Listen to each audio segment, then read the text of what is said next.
जंगल के हृदय में एक अतृप्त भूख से प्रेरित भेड़िया घनी झाड़ियों के बीच शिकार की तलाश में घूमता है। उसकी हर इंद्रिय शिकार की गंध के लिए तेज होती है। धूप से सराबोर एक खुले मैदान में एक मेमना बेखबर होकर चल रहा है, जिसकी मासूमियत शिकारी के छिपे हुए इरादे के बिल्कुल विपरीत है। शिकारी इच्छा उसकी आंखों में धधक रही थी। भेड़िया अपनी निगाह अनजान मेमने पर जमाता है। उसकी भूख चरम सीमा तक पहुंच जाती है। एक मेमना एक निर्दयी भेड़िए से भागते हुए खुद को नदी के किनारे पर घिरा हुआ पाता है, जहां निर्दयी धारा एक विश्वासघाती बाधा प्रस्तुत करती है। धोखे से मासूमियत में लिपटे भेड़िए ने एक झूठा वादा किया, मैं तुम्हें नुकसान न पहुंचाने का वादा करता हूँ। चालाकी को दयालुता के रूप में छिपाकर भेड़िया धोखे को मीठा बनाता है।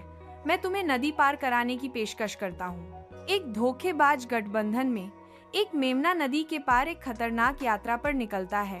भेड़िए पर अपने पोत के रूप में भरोसा करता है। भेड़िए का मुखौटा बीच धारा में ही टूट जाता है और अपने मासूम यात्री पर मुड़ते ही उसका शिकारी सार प्रकट हो जाता है। एक क्रूर मोड़ में भेड़िया अपने घातक हमले को उजागर करता है, मेमने के नाजुक जीवन को बुझाता है।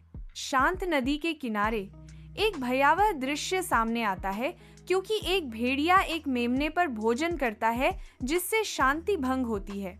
स्पष्ट रूप से कालातीत सबक स्क्रीन पर चमकता है। हमें कभी भी किसी अजनबी पर भरोसा नहीं करना चाहिए।